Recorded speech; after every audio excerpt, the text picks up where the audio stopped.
everybody, and welcome back to another episode of Deep Thoughts.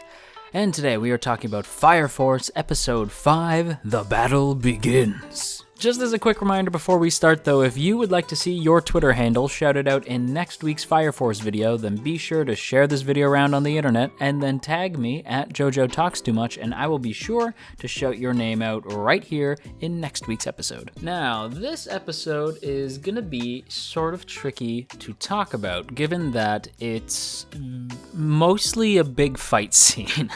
There is definitely character and story, but it's very character and story light this week. I'd say it's the lightest it's been on the show so far, which is saying something, because Fire Force namely nails its action. The characters are great, and believe me, I love them. But they mainly sort of focus on how the characters interact with each other, and then just the rest is all focused on how the characters whoop ass. And there is a lot of whoop-ass to be handed around in this week's episode, so I'm not exactly complaining, I'm just saying. I will definitely try to find stuff to talk about in the episode, and there is stuff to talk about, namely, the art for the church. Oh my goodness! The art for the church is friggin' phenomenal. I was so overjoyed to see that the background art in this show continues to astound. Like, look at how friggin' gorgeous this looks. Look how gorgeous. Look how dang gorgeous this friggin' art is.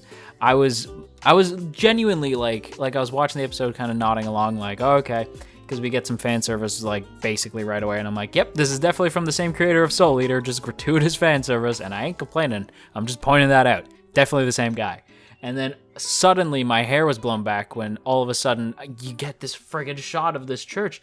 Now, listen, you guys know I'm a big background art guy. I love background art. I think it really, setting really helps inform a story. And the background art for this church really sets the tone. The church feels so colorful and vibrant and dreamlike, because of the way that it's almost these like the background's almost painted. It's like an Alex Ross painting mixed with anime. You know what I mean? It's just this pretty looking church.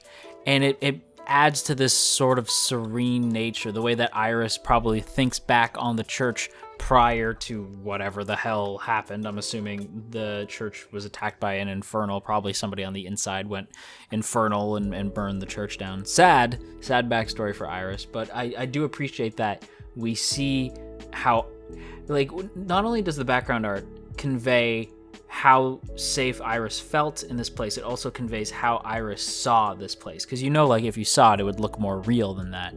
But the way that Iris sees it is almost like this painting, this safe, vibrant, colorful place. It just so, like, again, prior to the infernal attack.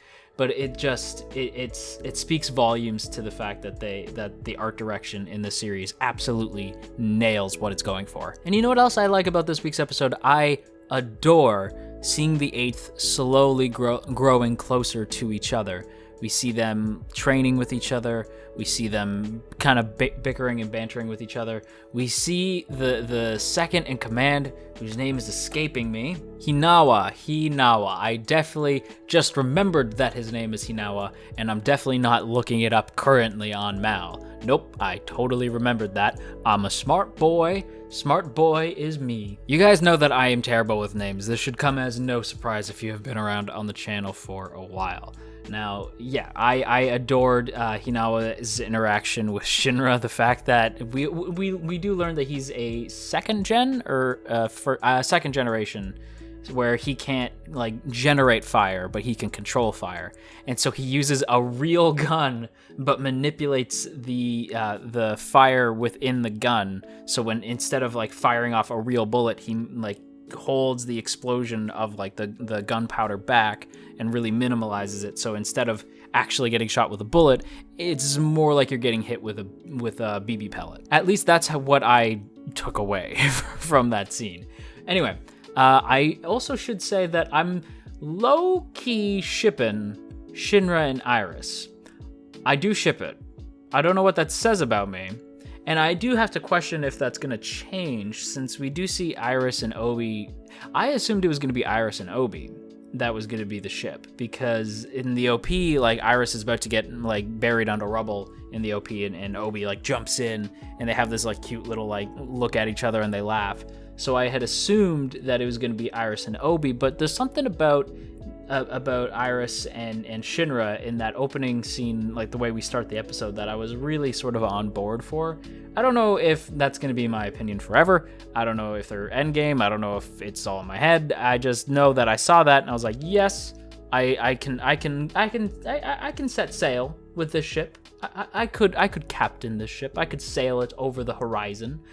Maybe not the horizon. I could sail it maybe to like the next barge, you know? I could sail it to the next island over. I could see me doing that. But enough about Iris. Let's go ahead and talk about her fellow sister, as we learn. The princess character whose name is escaping me. Hibana? Hibana. Did I actually remember her name? Oh my god, I did! I just looked it up. I was right. Haha! Score one for me! Hibana, as it turns out, you guys were saying, like, give her a second, because last week I was like, I'm not super keen on this character, and everyone in the comments is like, trust me, give it a second. And I was like, okay, impress me. And then the show was like, here you go. And I was like, oh, she's insane. And I'm kind of all about it now. Kind of on the Hibana hype train now. I definitely don't want her to step on me like she does with everybody else. I don't want to be the gravel beneath her feet. But she is the wind beneath my wings. What the No, but seriously though, when I saw her on screen just being insane, I was like, oh, okay, cool. My favorite kinds of characters to watch on screen are characters who, like, especially when the seiyus just give it, and Hibana's seiyu just really goes in on the crazy, which I appreciate.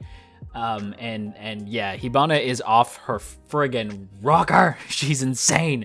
But here's the thing, right? Because I said earlier that she is the wind beneath my wings, or she would have been if she didn't try to hurt my girl. If she didn't, like, just suddenly go after my girl, Iris. Iris came to you with good intentions, and you came at her with ill intentions. Which means you, good madam, are on my bad list. Think about yourself. Check yourself. And then the rest of the episode is a big fight scene. I can't really comment too much on it, other than the fact that I love that when Shinra says, like, or not Shinra, I think it's Arthur says, like, aren't we gonna get in trouble? Like, we're attacking another Fire Force unit, like, aren't we gonna get in trouble? And Hinawa's only response is, look, they've been doing insanely off-book, not okay experiments. They ain't exactly gonna file any reports on us, are they? Which is genius and totally makes sense. They totally would not file a report on this. They don't want to get found out that they've been doing some shady stuff. So of course, whatever happens here, that ain't exactly gonna reach head office, you know what I'm saying? And then all the fights are friggin' dope. Hinawa is easily my new favorite character to watch in action. The fact that this man is basically Megane Wick. Just John Wick, but an anime character with glasses. Just a Megane boy, but John Wick. And it is friggin' dope to see. Just, like, seeing this man... In fact, I can't even really say John Wick. It's more like Neo. Just seeing this dude, like, spin around in circles and fire at everybody. And, he takes these dudes out.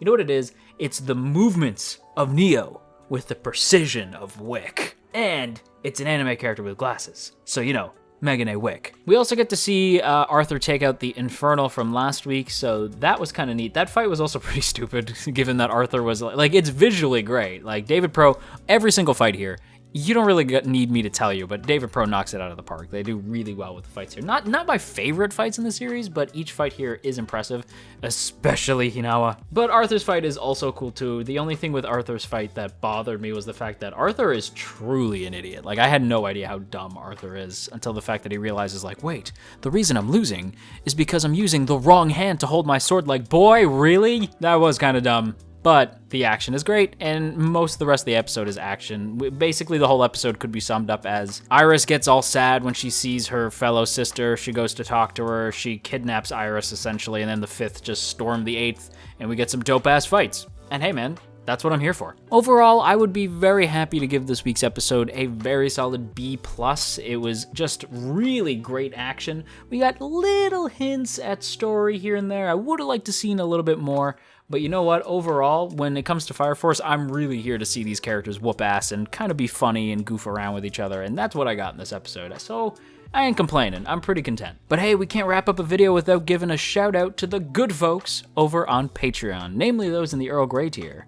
Calvin Atkinson, Crowbar of Irony, Dominic, Urza, No For Nothing, Maria Teresa, Mirth Mouser, Nye, Omnigaramond, Opinionated Slime, Cell, Shadow Creative, Sipco Games, Somastan, Tristan, and Veridin. Thank you guys so much for your continued support, and if you too would like to join the T Squadron, then be sure to check out the Patreon link in the description, check out our Patreon exclusive Discord, and all the other cool stuff over on there. But with that said, that is going to wrap up today's video, so if you enjoyed, then you've probably been on the internet long enough to know what to do already, so I ain't going to tell you, but I will say that it is appreciated. And if you're feeling stressed out today, you go have yourself a warm cup of tea, and I will talk to you all again real soon.